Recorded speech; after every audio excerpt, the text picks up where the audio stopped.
No, I get paired against Oh Hikaru no, I got instead. Magnus here? It's not about pairing for content. Yes, this is what happens when the two greatest blitz players in the world get paired in the final round of Title Tuesday, January 3rd, 2023. This game has got everything, starting with a wacky opening from Hikaru Nakamura. Then we get a queen sack. Then the most incredible time scramble. You won't have a clue who wins right till the last minute. Now check out this clip of Magnus reacting to this move from Hikaru. Terrible ass pairing. A3. Are you for real? That's kind of unfortunate. Love it. Magnus getting a taste of his own medicine because he loves a wacky opening, and I'm going to sprinkle these player reactions all the way through the video. So Magnus goes G6 in response. We get E4, C5 from Magnus, a Sicilian defense structure now. This is apparently the Mengarini variation we've transposed back into, whatever that is. Bishop C4, Bishop G7, Knight C3, Knight C6 and Knight G to E2 now on the board. Hikaru loves sticking the knight on this square, looking for a rapid F4 potentially. So E6 now from Magnus. D3, he does a bit of copycat with the knight, very positionally sound, leaving the bishop open, maybe going D5 later or F5. And now Hikaru goes full Magnus style and plows this pawn down the board here with pawn to H4. Threatening H5, nibbling away at the structure. So Magnus, not to be outdone, plows boldly forth with his own pawn and bishop G5. Takes advantage of this weakened square. We get D6, queen D2, very natural, but queen D7, not so natural. Why would you sit in front of the bishop?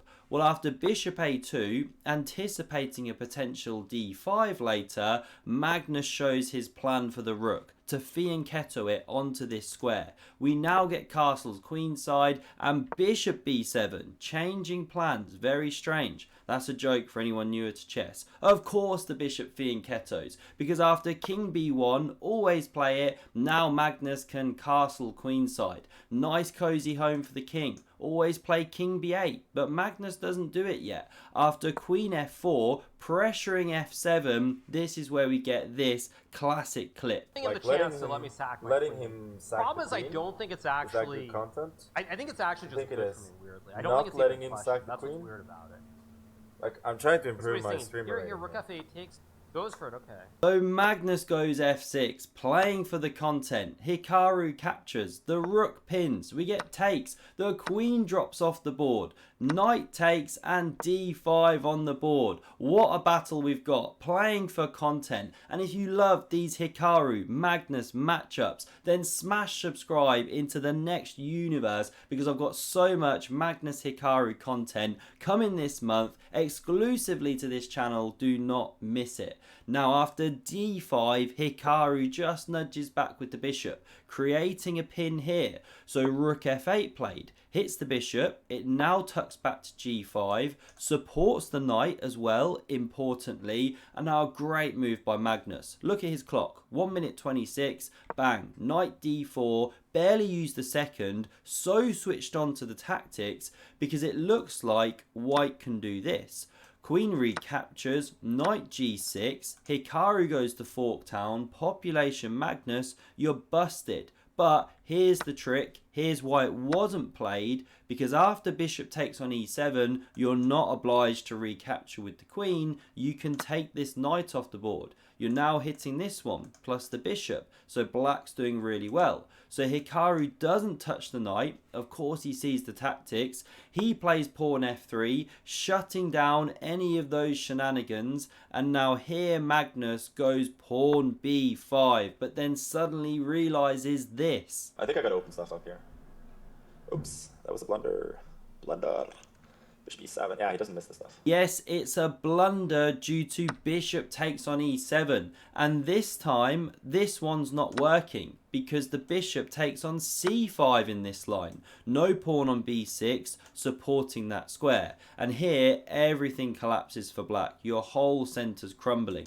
So that's why Magnus takes with the queen, allows knight takes on g6. Hikaru's successfully gone to Forktown, picks up the rook. He's doing great because although he's got 2 rooks for the queen and that's kind of level, he's got a lot of pawns and a safer king. So rook he1 played. Queen g8 from Magnus, looking for play here, and Hikaru just ignores. This part of the game's exceptional. He takes on d5 here. We get queen takes here, threatening to take with check, and again, ignored. Takes here played, the pawn's got its running shoes on. Magnus crashes through, the king sidesteps, but this bishop does a great job of covering this square. Meantime, bishop c6 forced to stop that pawn running down the board. e7 comes, bishop e8, knight e4 now from Hikaru, mobilizing the forces, looking to check. So queen h2 from Magnus, covering this square. Both players alive to each other's plans. And now, why doesn't Hikaru take this pawn here? Well, then Magnus checks from c2 and picks up this rook on e1. So instead, it sidesteps, picks up a tempo on the queen. This rook now slides to c1. Great play with those cannons. The pawn under severe pressure and how to defend it. So Magnus pushes on, allows takes here, and then goes b4. Very thematic idea to keep the c line closed and keep this bishop dead. But you've just shed 2 pawns. Hikaru is hugely up on material. Can Magnus mix it up? Well, he takes now on e7, does win that dangerous passer. c5 now protects b4, and bishop a4 from Magnus, reactivating, looking at light squares. We get rook hg1 from Hikaru, looking to mobilize down here. It does allow the check, but it was hard to stop that one. King b1 played, the pawn now drops off the board, knight d6 check, and after king d7, Hikaru's pieces are flooding into the attack, but he makes the wrong move. The computer wants bishop c4 or bishop f7, threatening bishop e8 check. There's an easy concept to find, right? No, of course. Clearly they're on low time. Rook c4 is played, hits 2 pieces, looks so natural, but look at the swing in the evaluation bar. Computer hates it. Magnus, spidey sense tingling. Wow, this move looks really loose. Wait a sec, this can't be good. Queen e3? Lands queen e3. Hits the rook on g1, not minding if you take here. And if you try and check first, a Zwischenzug, then force the king up here, now pick up the rook, well then you get mated in 1 because the bishop supports the mate. So that is no good. This rook's got to stay with the back rank. So instead, Hikaru plays this super tricky move, pawn to c6 check. And if the king takes here, which was Magnus's first intention, well then this rook can start checking. Now the computer gives this level just a draw, because king forced back, rook check again, and you should actually keep stepping back. If you go to b6 here, well you can take the knight with check, game goes on, everything like that. But okay, if you come back here, computer says level, best white's got is to keep checking. But either way, Magnus spooked, didn't touch the knight, he takes this pawn with the bishop. Now we get rook d1, setting up some nasties, discovered checks. So queen e2 played. These guys just on top of each other's tactics. Look at the bar react, but take it with a pinch of salt. The computer actually wanted queen takes on f3 first. But this still good. If you go bishop b3 now, you retain advantage for white, but the rook drops back to cover. Huge swing in the evaluation again. You know, they're on seconds here. Knight d3 played, galloping forward, knight c4 back, opening up a pin here, so you can't take the rook yet. No time to do so. So king c7 from Magnus, rook d2, evicts the queen. It now takes on f3, rook cd1, pressures this knight, and so Magnus defends. X-rays the king. What a game.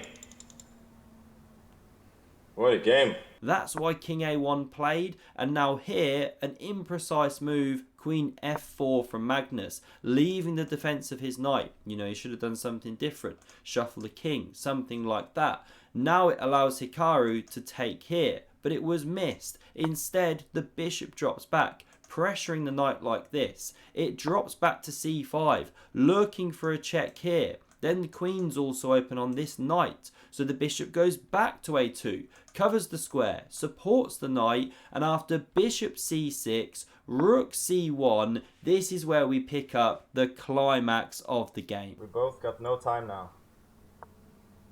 Ah! What happened? I couldn't move! I win! Oh my I couldn't gosh! move!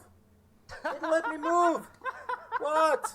Hey, what can I say? No, what a throw! Yes, this was the tragic finish. Bishop b5, rook c3, and Magnus loses on time. He's saying, I can't get hold of the queen. You know, he wanted to check from here. The actual top move is knight e4, forking, and black should be winning. Magnus was going to go for this. Then we'd see bishop b1.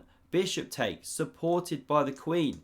But there is this move. The rook comes and doubles and pressure, pressure, pressure. Computer gives it level, but okay, anything could happen in these time scrambles. What a game. Don't forget to subscribe to never miss these future Magnus Hikaru games. And for another incredible game between these two players, check out the video on screen. Thanks a lot for watching, and I hope to see you soon.